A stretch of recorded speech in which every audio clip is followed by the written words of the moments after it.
Alors ce matin, je voudrais commencer comme ça cette prédication parce que, écoutez, il y a tout qui a fait pour que je ne sois pas là ce matin. J'ai une contracture musculaire qui me remonte jusqu'à les cervicales, donc vous n'étonnez pas si je suis un peu droit comme ça. J'ai tendance à essayer de tourner l'épaule pour te regarder à gauche. Je remercie mon frère. Hein.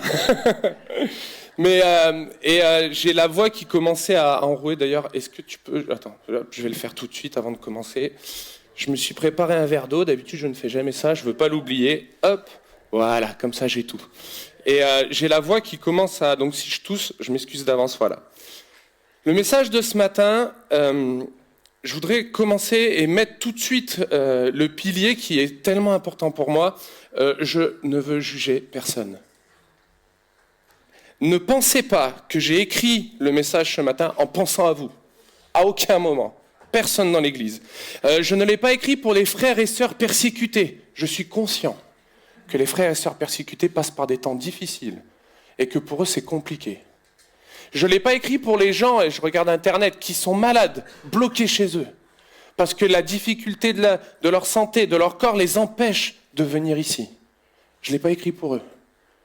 À aucun moment j'ai pensé à eux. Donc je voulais poser ce pilier pour que vous compreniez l'état de cœur que j'ai quand je l'écris, c'est que le Seigneur m'interpelle moi le premier. Et il me dit, Samuel, j'ai quelque chose à te dire à toi là aujourd'hui. Et je veux vous le transmettre comme le Seigneur me l'a révélé. Alors je voudrais commencer par cette chanson qui a été écrite il y a 11 ans. En fait, elle est sortie il y a 11 ans. Et je pense que l'auteur l'a écrite avant, il y a plus de 11 ans. Cette chanson, elle vient du groupe Les Guetteurs, pour ceux qui connaissent. C'est un groupe chrétien de reggae, si je peux dire ça comme ça. Je regarde les musiciens qui me valident de la tête, donc ça va. Je dis pas de bêtises. Et une des strophes de cette chanson, donc la chanson s'appelle Les Guetteurs, et c'est le groupe Les Guetteurs. Je veux faire partie de cette maison du cœur. Celle qui nous rassemble nous fait devenir des guetteurs. Certains confondent foi et religion. Pourquoi ne pas se retrouver dans les racines de l'ascension ? L'unité dans la lumière, preuve d'un combat fondé sur le roc et la pierre. Mais aujourd'hui, la maison s'est fissurée et beaucoup de combattants se sont enfuis, exilés. Si nous sommes frères, pourquoi ne pas s'aimer ? Et si l'on s'aime, pourquoi ne pas être dans l'unité ? Et moi j'avais envie de rajouter, s'il m'autorise l'auteur, l'humilité. Certains vont avancer et d'autres vont reculer.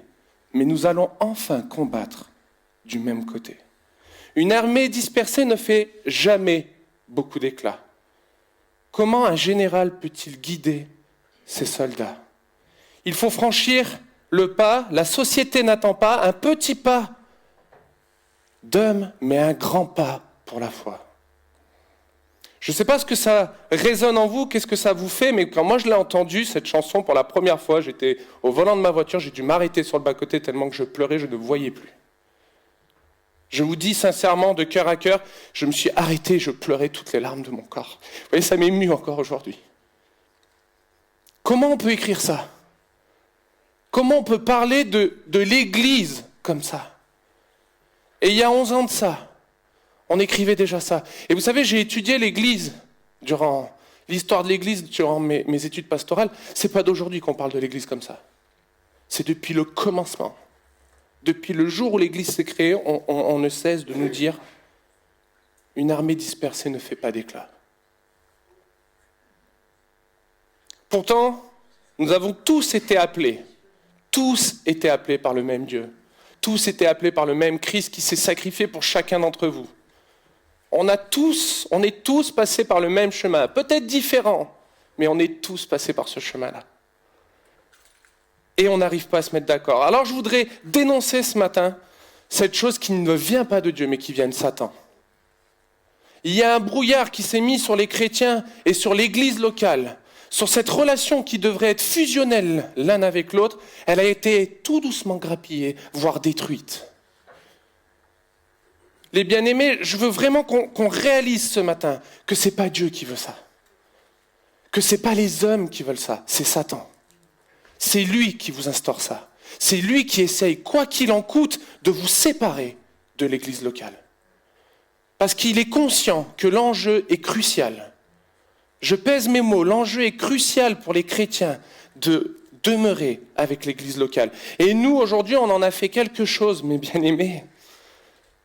Vous savez, on est dans une société aujourd'hui, et c'est ce que j'ai écrit, tout est sans engagement. J'ai écrit, soyons honnêtes, s'engager, s'intégrer, s'investir. Aujourd'hui, ce sont des mots un peu bannis de notre quotidien. Quand on vient me dire, Samuel, va falloir que tu t'engages, hop, hop, hop, doucement. Moi, tu sais, j'ai les enfants, j'ai la femme, j'ai le travail, et il faut les amener au basket, il faut les amener à gauche. Et moi, m'engager doucement, je peux pas. J'ai pas le temps. J'ai pas le temps ou je ne prends pas le temps, vous dites comme vous voulez. Moi, généralement, je dis que je ne prends pas le temps. Mais je ne veux pas ni m'engager. Mon forfait téléphone, c'est sans engagement. Pourvu que je peux partir comme je veux. Mon forfait musique, c'est sans engagement. Pourvu que je peux m'arrêter comme je veux. Pourtant, vous savez, ça fait des années que j'ai mon téléphone et ça fait des années que j'écoute de la musique. Mais c'est sans engagement. Je ne suis pas lié à eux. Vous savez, on va même jusqu'au mariage. Moi, je me suis réjoui, là, cette semaine, j'ai un couple de basket, ça fait un moment, ils sont ensemble, et puis, vous savez, nous, on œuvre, on parle avec eux, tout ça, et puis, Samuel, ouais, ça va te faire plaisir, on va se marier. Alléluia. Enfin, ils comprennent que l'importance qu'est le mariage, l'engagement. Et c'est beau de voir ça, et ce qui est encore plus beau, c'est que tout le monde s'est réjoui autour, alors que t'en as qui ne sont pas mariés, et ils se réjouissent pour eux. Ils se disent, mais c'est incroyable, c'est super, votre mariage et tout. Seigneur, inspire-les pour qu'eux, à leur tour, se marient. C'est tellement important. Alors, pour éviter toute problématique, on a ce qu'on appelle créer le sans-engagement du mariage, le PAX. On a tout pareil, sauf qu'on ne s'engage pas. Tellement plus facile. Et puis demain, si je veux partir, je suis libre de le faire. Alors, ce sujet peut paraître banal et basique, mais je me suis posé, et je vous pose cette question ce matin. Quelle est la relation que devrait avoir un chrétien avec son église locale? Quelle relation doit avoir un chrétien avec son église locale? Alors, je voudrais vous poser cette question. Est-ce que dans la Bible, à un moment donné, il est écrit « Un chrétien doit faire partie d'une église locale » Alors attention, ce n'est pas une question piège. Il n'y a aucun verset qui dit textuellement qu'un chrétien, comme je suis en train de le dire, qu'un chrétien doit faire partie d'une église locale. Donc est-ce que du coup je peux affirmer ce matin qu'un chrétien ne doit pas faire partie d'une église locale? Ah. Alors je me suis posé cette question. Vous savez, on est en train de parler à des nouvelles personnes de Dieu qui ne connaissent pas du tout l'église, qui ne connaissent rien. L'idée d'être membre de quelque chose, ça ne leur parle pas du tout. Et pourtant, je me suis dit, si je devais leur expliquer pourquoi il est vital et important d'être membre d'une église, je commencerai par où? J'irai par quel verset? Alors permettez-moi, ce matin, on va faire en très court parce que je n'aurai pas le temps de vous faire tous les versets, mais j'en ai sélectionné quelques-uns pour vous donner une petite clé, une petite piste, pour comprendre pourquoi Dieu a établi l'église locale et a voulu du plus profond de son cœur qu'elle existe et qu'elle perdure. Alors, je l'ai fait en 3 petites clés, et j'ai mis « Un chrétien fait partie d'une église locale car ». Donc, un chrétien fait partie d'une église locale car, et mon premier point sera « C'est le fruit naturel de l'évangile ». C'est le fruit naturel de l'évangile. On va aller ouvrir notre Bible dans Éphésiens 2, et on va commencer au verset 14, mais avant le verset 14, vous savez, il y a le 1 au 14, et là, c'est un moment exceptionnel pour les Éphésiens. Parce que Paul va leur rappeler pourquoi ils sont sauvés, que Christ s'est sacrifié, qu'il les a pardonnés de leurs péchés, qu'il les a transformés afin qu'ils puissent intégrer un peuple. Alors, à partir du verset 14, je n'ai pas demandé, si la technique vous voulez l'afficher, affichez-le, sinon on va tous suivre avec nos Bibles. Donc Éphésiens 2, verset 14, « Car il est notre paix, lui qui des deux n'en a fait qu'un, et qui a renversé les murs de séparation, l'inimitié, ayant anéanti par sa chair la loi des ordonnances dans ses prescriptions, afin de créer en lui-même avec les deux, encore une fois, un seul homme nouveau, en établissant la paix. et de les réconcilier l'un et l'autre en un seul corps. Des fois qu'on n'a pas compris, ça fait la 3e fois qu'on vous dit de 2, on est passé à 1. Avec Dieu par la croix, en détruisant par elle l'inimitié. Je pense qu'il faut contextualiser pour comprendre ce que Paul il est en train de dire aux Éphésiens. Là. Parce qu'en fait, à Éphèse, il s'avérait que les Juifs et les non-Juifs, ils ne s'aimaient pas. Et ils avaient décidé de se séparer et de dire, vu que moi, je suis juif et que toi, tu es non-juif, je te fréquente pas. Alors, vous savez, je vais le transposer à notre époque. Il y a les pauvres et les riches. Il y a les méchants et les gentils. Il y a mes ennemis et moi. Et vous savez, Paul il est en train de dire aux Éphésiens, Christ les a réconciliés. Christ a dit que si tu ne voulais pas être avec... je te pointe du doigt, Loïc, parce que je sais que tu m'aimes et on s'aime.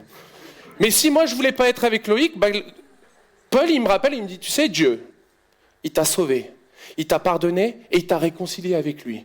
Mais pas pour que toi, tu sois peinard, tranquille, sur un éventail et tranquille. Il t'a dit, non, je t'ai réconcilié pour que toi, à ton tour, tu te réconcilies avec Loïc. Que toi, à ton tour, tu te réconcilies avec ton ennemi. Que toi, à ton tour, tu puisses vivre cette réconciliation ensemble. Alors, c'est pour ça que je dis que un chrétien fait partie d'une église locale car c'est le fruit naturel de l'évangile. Nous devons être dans une église locale. Ce n'est pas possible autrement. Comment je peux me réconcilier avec quelqu'un que j'aime pas, qui vient à l'église, si moi-même je ne viens pas à l'église? Donc, avant même que l'évangile vous soit annoncé, si vous lisez les évangiles, vous allez découvrir que Christ vous dira, l'évangile, c'est ça. C'est cette réconciliation-là, et moi je veux que tout le monde vive tous ensemble. Il n'y a pas d'oublié ou de côté ou de... Ouais, mais lui vraiment, lui parce qu'il n'est pas gentil, tu sais, lui. Non, Christ te dit, même lui qui n'est pas gentil, il vient. Alors Seigneur, merci parce que je réalise qu'en fait, nous sommes réconciliés avec toi pour être un seul corps et uni. Et vous savez, c'est là où ce matin, je posais la question à Pierre-Yves, et je lui ai dit, est-ce que dans l'Évangile, il y a un moment où on écrit les chrétiens doivent faire partie de l'Église locale? Il me dit non, mais par contre, il y a un verset, Sam, attention.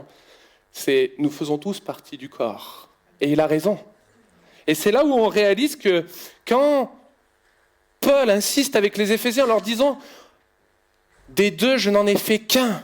Parce que j'ai renversé le mur qui les séparait. Des deux, je n'ai fait qu'un seul homme nouveau, en établissant une paix parfaite les uns avec les autres. Des deux corps, là, j'en ai fait qu'un seul pour qu'ils soient réconciliés, unis l'un à l'autre. Et bien aimé, il n'est pas en train de vous parler de votre relation avec Dieu. Je vous ai dit, au 14 à 1, c'est la relation avec Dieu. Allez-y, ça fait trop du bien. Moi, je l'ai relu là en travaillant. Je dis, alléluia, Seigneur, tu m'as pardonné, tu m'as réconcilié. Je ne fais plus qu'un avec toi. Alléluia. Et là, il arrive le 14. Ah, c'est déjà un peu plus dur. Parce qu'il y en a certains, il n'y a pas de problème, alléluia, je suis réconcilié avec eux. Il y en a peut-être d'autres où ça gratte un peu. Ça, c'était la première clé. La deuxième, un chrétien fait partie de l'église locale car c'est ce que le Nouveau Testament, dans toute sa globalité, nous présuppose. Alors, je n'ai pas pris tous les versets ce matin, parce que, croyez-moi, il y en a beaucoup. Mais j'ai juste pris Hébreux 10, 24 à 25. Hébreux 10, 24 à 25. Alors, vous savez, c'est Paul qui parle encore, parce que Paul, il a beaucoup parlé dans les évangiles, et surtout aux églises. Veillons les uns sur les autres, verset 24, en Hébreux 10. Veillons les uns sur les autres pour nous exciter à la charité, pour nous donner envie d'être bons, si je devais le traduire en français courant, et d'avoir de bonnes œuvres. N'abandonnons pas notre assemblée, comme c'est la coutume de quelques-uns, mais exhortons-nous réciproquement, et cela d'autant plus que vous voyez s'approcher le jour. Ce qui me frappe en premier dans ces versets, c'est « n'abandonne pas ton assemblée ». Ça présuppose que Paul il est en train de parler à des gens qui sont attachés à une assemblée. Il n'est pas en train de parler à des petits groupes qui sont esselés tout seuls, là. Il est en train de parler à des gens qui forment une assemblée, une église locale. Et il est en train de leur dire « n'abandonne pas ton assemblée comme c'est la coutume de certains ». Donc là, on est en train de s'imaginer, allez, on y retourne en arrière, je sais pas, il y a à peu près plus de 2000 ans, un peu moins de 2000 ans, parce qu'on est en 2024, donc Jésus, si on prend le calendrier, donc on enlève peut-être 50 ans à notre année, donc on est dans les 1900 quelque chose. Paul, il est déjà en train de commencer à dire, n'abandonne pas l'assemblée. Peut-être que vous, ça vous est jamais arrivé de vous poser la question, est-ce que je dois partir ? Est-ce que je dois abandonner mon assemblée ? Vous voyez, les chrétiens, les tout premiers, quand ils se réunissaient, ils étaient déjà dans cette mentalité-là. C'est déjà un fléau qui sévissait. Satan était déjà là pour insuffler dans vos pensées, quitte ton assemblée. Donc ce n'est pas un combat qui est mené depuis 10 ans ou 11 ans comme les guetteurs nous l'annoncent. C'est un combat qui dure depuis des années et des années et des années. N'abandonne pas ton assemblée.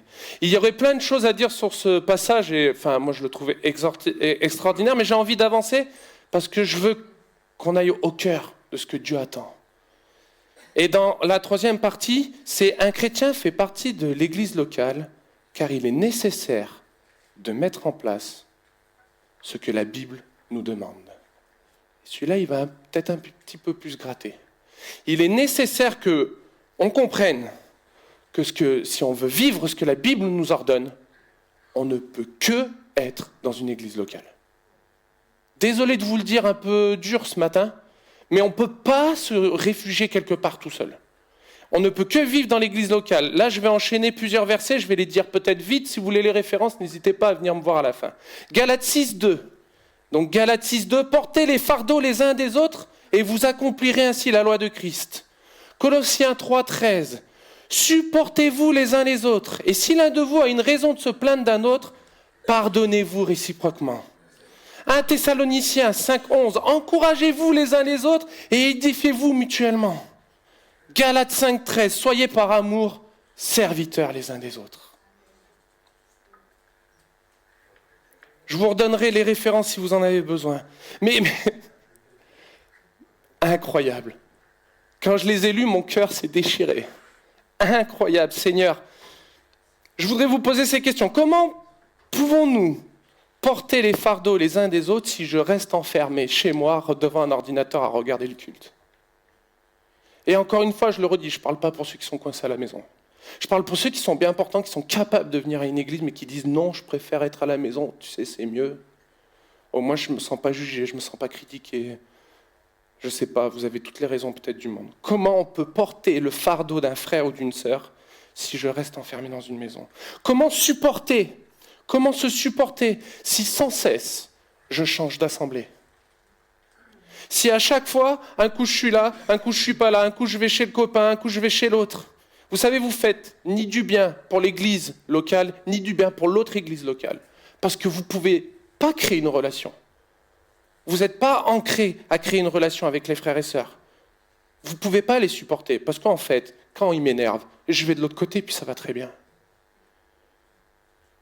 Comment s'encourager si l'église n'est pas une priorité dans ma vie ? Ouais, je peux rater, c'est pas grave. Une fois dans l'année, tu vas pas m'en vouloir, c'est pas grave. Ce matin, il fait beau, allez, je vais aller me promener dans le parc, il y a de la forêt. Seigneur, je vais te louer dans la forêt, je t'honore. Désolé, encore une fois, je suis dur, mais c'est une réalité. Toutes ces choses-là vous empêchent d'approcher l'église locale. Comment être votre serviteur si je ne vous connais pas chacun de vous, cœur à cœur ?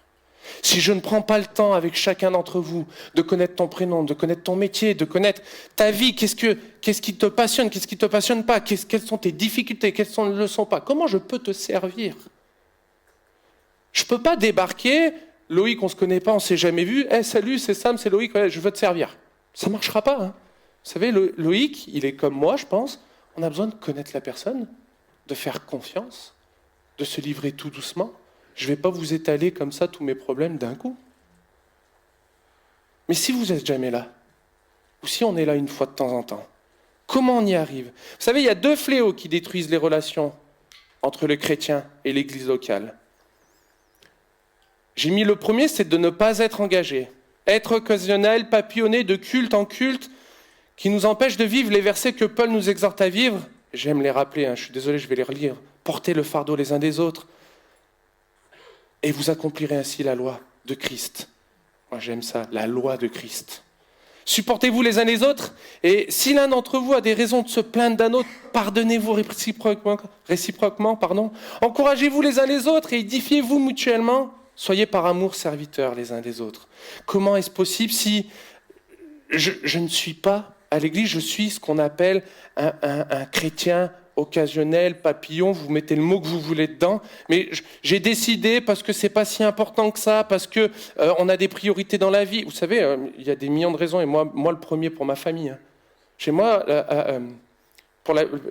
c'est pas pour moi pour me mettre en avant, et vous comprenez bien. Mais j'ai un fils qui, j'en profite, il est pas là, il joue au basket. Et il joue au basket à haut niveau, ce qui m'impose aujourd'hui d'être à 8h du matin à Rennes tous les dimanches, parce qu'il doit partir en déplacement. Il joue le dimanche matin. Donc je dois être à 8h tous les matins à Rennes. Vous savez, ça a été une prière avec ma femme, parce qu'on s'est dit, on va faire comment ? Nous, on veut aller à l'église, et on ne veut pas l'empêcher de réaliser son rêve, d'être au basket et tout ça. Et quelle est la vie d'église qu'il va avoir ? Est-ce qu'il va avoir des copains ? Est-ce que ça ? Et moi, j'ai dit à ma femme, stop. Nous, on ne contrôle rien, mais on va prier et Dieu va pourvoir. Et vous savez, on est venu toquer à notre porte, les parents d'un pote de basket. Je connais ni d'Adam ni d'Ève, juste je connais bien leur fils parce qu'ils jouent avec moi. Et ils m'ont dit, écoute Samuel, on sait que vous allez au culte tous les dimanches matins. Nous, on veut s'engager à l'emmener tous les dimanches matins à Rennes. Vous savez, ma femme, elle était en larmes ce jour-là. Elle m'a dit, mais comment c'est possible que des personnes qui sont pas chrétiens, non, mais nous, on sait que vous allez... Alors, on va vous l'emmener tous les dimanches matins. Et là, ce matin, il est parti avec lui. Et moi, je me dis, mais gloire à toi, Seigneur, parce qu'en fait, quand on donne tout à Dieu, Dieu vous le rend. Donc, je suis désolé, il n'y a pas d'excuse. Même si l'excuse, elle peut être valable pour vous dans votre cœur et elle peut résonner, il n'y a pas d'excuse pour Dieu. S'il a décidé que tu sois là, il faut que tu sois là. Et le deuxième fléau, c'est les consommateurs fidèles, mais pas acteurs. Alors, vous savez, là, je suis en train de parler de ces bien-aimés. Encore une fois, je veux juger personne. Mais ces bien-aimés qui viennent le dimanche matin, qui s'assoient sur la chaise, ils sont là à l'heure. Ils sont là à l'heure tous les dimanches matins, sûrement qu'ils font la prière. Vous allez les entendre prier. Ils entendent la parole de Dieu. Et puis ils se lèvent, par contre, et ils carapatent très vite, parce qu'ils veulent parler à personne. Et puis le reste de la semaine, bon, c'est cool, j'ai entendu, j'ai fait ma bonne attitude, Seigneur, je peux profiter de ma vie. Et puis je reviens le dimanche prochain, je suis là à l'heure, je refais ma prière, je suis assis sur ma chaise, mais je ne vis pas. Et je pense que ces deux fléaux-là, à moindre mesure, vous mettez c'est à vous de mettre la jauge parce que vous vous connaissez. On est dans un de ces deux fléaux-là, quand on décide de ne pas s'engager pleinement avec Dieu. Ou on est le bon petit chrétien et on décide de ne pas faire, ou on a décidé de mettre Dieu en second plan. À nous de voir dans quel degré on se situe. Alors, pour conclure ces 3 points, il me semble important de rappeler que pour Dieu, vivre l'évangile se passe dans l'église locale. Dans l'église locale dans laquelle vous appartenez. Il faut nous comprendre que la relation profonde que nous devons créer les uns avec les autres, elle doit passer par un attachement à l'église locale. Je ne suis pas en train de promouvoir EB Saint-Malo ce matin. Alors là, je vois mes 2 confrères. Non, vous inquiétez pas. Je ne suis pas en train de promouvoir EB Saint-Malo. Moi, ce que je veux vous faire comprendre, c'est que peu importe si ça soit EB ou d'autres églises autour, attachez-vous à celle que vous avez choisie. Et arrêtez de vous balader de gauche et à droite. Parce que ça, c'est ce que l'ennemi veut. L'ennemi veut qu'on se balade à gauche et à droite et que surtout on ne s'engage pas. Parce qu'un chrétien qui s'engage, c'est un chrétien qui fait bouger les choses. Un chrétien qui s'engage, c'est un chrétien qui a décidé de contrer ce que l'ennemi veut faire dans ce monde. Et il n'a plus aucun pouvoir sur lui. Alors quand vous donnez votre vie à Christ, il n'y a plus aucun pouvoir et je l'entends. Mais vous savez, il peut vous influencer encore. Par des petites pensées, par des petits trucs, la fatigue. Vous savez, moi ce matin, si je me suis écouté, je serais resté allongé, j'ai le cou qui est bloqué. J'ai mis de la crème, j'ai dit Seigneur, c'est que le message doit être bon, il faut y aller. Alors je voudrais alerter les membres du conseil ce matin et J'en profite parce que j'ai le micro dans la bouche. Membres du conseil, je voudrais vous poser cette question. Pourquoi faisons-nous de nos membres un commencement ? Pourquoi ne faisons pas justement de nos membres un commencement et pas une finalité ? Je pense qu'on a cette habitude en tant que responsable d'église de voir une nouvelle personne arriver, s'asseoir sur la chaise et ça va, vous vivez bien, ouais, incroyable, on fait connaissance et l'église c'est bien, ouais, la louange, ouais, incroyable le message aussi, super, ok, et écoute, asseyez-vous, passez 6-7 mois et puis on en reparle. Et puis au bout des 6-7 mois, vous êtes bien dans l'assemblée, tout ça, ouais, devenez membre. Comme si c'était une conclusion, un point marqué. Ça y est, vous êtes arrivé dans l'église, vous avez fait vos 6 mois, 1 an, 2 ans, je ne sais pas. Peu importe comment on considère. Et ça y est, tu peux devenir membre. Et j'ai envie de vous retourner la situation et de vous dire, mais en fait, pourquoi on ne peut pas être membre juste parce que j'ai donné ma vie à Christ ? J'ai décidé de venir à l'église, mais attention j'alerte le conseil, mais j'alerte du coup tout le monde en même temps, parce que si demain vous arrivez dans une assemblée et que vous décidez d'aller voir un membre du conseil, de dire moi je veux commencer dans ton assemblée, je veux devenir membre, ça veut dire que tu acceptes de t'engager, de venir les dimanches, de t'impliquer dans la vie communautaire de l'église. Et je continue, vous connaissez tout ce que ça implique l'église. Donc j'ai envie de nous alerter à chacun, de nous dire mais pourquoi attendons-nous 1 an, 2 ans, 3 ans, alors que le commencement, la réalité, c'est que dès que je m'attache à une église locale, je rejoins mes frères et je deviens fusionnel avec eux. Et même s'il y a des gens dans la salle qui ne me plaisent pas, je vise personne, ne vous inquiétez pas. Même s'il y a des gens dans la salle qui ne me plaisent pas, Seigneur, tu m'as établi là pour que je puisse vivre ce mot réconciliation, que je puisse vivre ton évangile comme toi tu le prononces, où tu as réuni non-juifs et juifs ensemble, dans le même amour.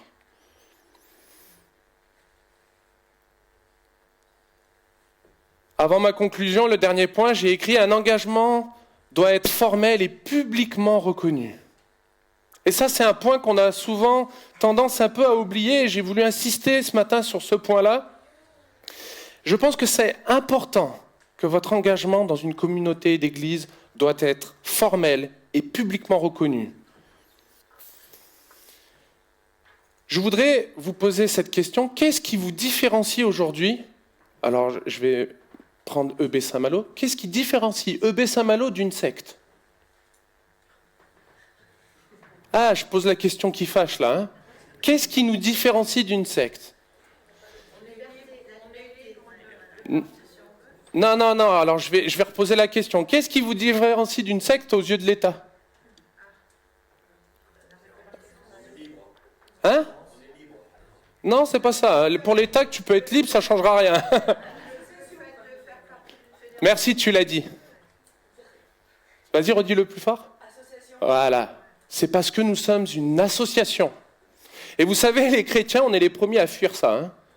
On est les premiers à dire « Hop, les associations d'église, ça sert à rien, c'est pour l'État, c'est des papiers, des choses, il faut un président, il faut ci, il faut ça, et puis ça sert à rien. » Vous savez, c'est ce qui vous différencie aujourd'hui de quelqu'un qui est tout seul et qui est en train de faire le gourou avec ses pèlerins autour. Hein. C'est parce que vous faites partie d'une association qui est enregistrée aux yeux de l'État, et donc du coup, ils savent qui vous êtes. Mais c'est par rapport à la fédération, non ? Oui. Après, on ne va pas rentrer dans tous les détails de l'association, mais dans l'absolu, c'est ce qui nous différencie. Et ce qu'il faut comprendre, et moi j'ai trouvé ça extraordinaire, c'est que si vous vous intéressez 30 secondes à une association, pour l'État, l'association, ce n'est pas les bâtiments, hein, vous savez, ce n'est pas le lieu où vous êtes, c'est les membres de l'association. Ça ne vous rappelle pas quelque chose ? Pour Christ, ce qui est plus important, ce n'est pas le bâtiment, c'est les membres du corps. Et donc l'État, c'est merveilleux, hein, moi je n'avais jamais vu cet angle-là, mais a décidé de vivre bibliquement ce que l'Évangile nous dit. Soyez membre d'une association, affirmez votre engagement, et nous on vous respectera tel que vous êtes. Moi je trouve ça incroyable. Donc, les amis, les bien-aimés, l'engagement doit être formel et publiquement reconnu. Publiquement, c'est nos autorités comme le monde spirituel autour. Et j'ai pris cet exemple pour le monde spirituel. Il est important de souligner qu'on appartient à une église locale parce que, pour le monde spirituel. Parce que vous savez, l'ennemi, encore une fois, j'ai eu cette vision d'un berger avec son troupeau, vous savez, dans l'enclos. Il y a l'enclos qui tourne, et l'enclos, c'est l'église locale. Et le berger, il est là, ou les bergers, peu importe, et ils prennent soin. Et bien sûr, il y a le divin berger, c'est Christ, qui prennent soin. Il a nommé peut-être à la tête certains bergers pasteurs, je vais dire le mot, qui prennent soin, qui œuvrent, qui sont capables, eux, de sauter la barrière. Vous savez, de sortir de l'église locale. Parce qu'il y en a un qui s'est perdu. Et parce qu'ils ont tellement à cœur de vouloir courir, de le rattraper, de le prendre dans les bras, alors t'es blessé, t'es pensé, mais t'inquiète pas. Viens, tous les deux, on va retourner dans l'église. Parce que c'est là où on est bien. Parce que c'est là où on prend soin de l'autre. Et vous savez, l'ennemi, lui, ce qu'il veut, c'est que vous sortez de l'enclos. Regarde ton frère ou ta sœur qui t'a mal parlé, qui t'a dit que tu t'étais pas gentil aujourd'hui. Ou alors, vous savez, on respecte personne. Alors j'ai décidé de ne pas respecter ma sœur, et je te regarde, Maureen, ma sœur est enceinte, elle veut pas que je la touche parce qu'elle est enceinte, elle veut pas tomber malade. Ah bah allez, tu peux bien me faire un bisou, Maureen, ce matin. Alors, Maureen, viens me faire un bisou. Oh, on rigole, mais vous savez, c'est des cas concrets. Hein. C'est des cas concrets que je suis en train de vous dire. Et donc on est là en train de lui dire, sors un peu de l'enclos parce que toi, tu fais pas le bisou fraternel, hein, t'es pas avec nous. Et puis, le mouton se retrouve tout seul et esselé. Et vous savez, un mouton tout seul et esselé, il y a Internet aujourd'hui, il y a tout ce que vous voulez. Mais je vais même aller plus loin. Un mouton esselé, il va voir d'autres moutons esselés. Et là, il va enfin choisir. Vous savez, ce fameux moment de liberté, comme on aime le dire. Là, je vais choisir qui je fréquente. Là, je vais choisir de faire un groupe de maison à la maison. Ah, je suis un bon chrétien. La Bible m'enseigne de faire des groupes de maison. Et je vais faire mon groupe de maison à la maison, mais je vais choisir celui qui va venir avec moi. Et donc, ceux que j'aime pas, ils viennent pas. Et c'est comme ça. Ouais, mais alors là, on a un petit problème, parce que l'Évangile nous encourage à nous dire, invite ton ennemi et mange avec lui. Et toi, tu es là, ouais, mais lui, je l'aime pas, alors il viendra pas. Et après, vous allez me dire, ah, mais c'est des églises de maison, c'est des églises locales. Non, c'est faux. Désolé, mais c'est faux. Et c'est ça qui m'a inspiré. On ne peut pas, ce n'est pas possible de se supporter, de s'encourager, de s'aimer si on s'isole comme ça. C'est tellement facile. C'est tellement facile de dire j'ai un problème avec toi, alors je sors, et puis comme ça, le problème il est réglé. Pourquoi ne pas se retrouver dans les racines de l'ascension? Vous savez, dans les racines de l'ascension, on parle de Christ. Pourquoi ne pas se retrouver sous la croix de Christ et se dire pardon, j'ai manqué, tu as manqué. Vous savez, le pardon, c'est puissant. Hein. C'est une force incroyable. Alors oui, peut-être que j'ai l'air un peu comme un cri du cœur, mais on peut plus. Ça fait 2000 ans qu'on se bat contre ça. On peut plus se battre contre ça. On a tous été enseignés sur ça. On connaît tous ça. Et pourtant, on est encore à gratter, oui, mais lui, mais l'autre. Alors, pour conclure, et je ne veux pas vous rappeler, vous savez, généralement quand on fait une conclusion, je dois rappeler tout ce que je viens de vous dire, en quelques phrases. Et j'ai pas envie. Parce que ce n'est pas des bons trucs. Ce n'est pas des trucs édifiants, ce n'est pas des trucs que j'ai envie de me nourrir. Par contre, ce que j'ai envie de vous dire, c'est, j'ai envie de vous encourager. Vous encourager parce qu'en fait, ce que je suis en train de vous décrire là, ça peut paraître une montagne pour certains. Mais vous avez Christ. Vous avez le Saint-Esprit qui a été déposé en vous. Alléluia! Christ est venu, vous a racheté afin que vous puissiez vivre, goûter, vous délecter de la réconciliation les uns avec les autres. De ces versets qui te disent encourage, exhorte, soutient. Et il y en a un en particulier qui a fait écho dans mon cœur. Je ne vais volontairement pas vous le citer tout de suite, juste pour que vous puissiez vous en délecter. Et je vais vous inviter à fermer les yeux. Vous savez, quand j'ai préparé ce temps, j'étais avec ma femme et je lui lis ce verset et elle me regarde l'air dubitatif en me disant « Mais chérie, c'est la solution à toute chose, ça !» Et je lui fais « Oui, mais est-ce que nous-mêmes, on est déjà capable de le vivre ?» Et elle m'a regardé, elle m'a dit « Ah, je pense qu'on a encore du chemin. » Mais vous savez, c'est la solution à toute chose. Et c'est Paul qui écrit. Alors fermez vos yeux, je vous invite, pour ceux qui le veulent. N'avez-vous pas trouvé dans le Christ un réconfort? Dans l'amour, un encouragement. Par l'Esprit, une communion entre vous. N'avez-vous pas de l'affection et de la bonté les uns pour les autres? Alors, membres de B ce matin, rendez donc ma joie complète. tendez à vivre en accord les uns avec les autres. Et pour cela, ayez le même amour, une même pensée, et tendez au même but. Ne faites donc rien par esprit de rivalité ou par vain désir de vous mettre en avant, mais qu'au contraire, par humilité, considérez les autres comme plus importants que vous-même. Je voudrais le répéter ce matin. Au contraire, par humilité, considérez les autres comme plus importants que vous-même. Et que chacun regarde non ses propres qualités, mais celles des autres.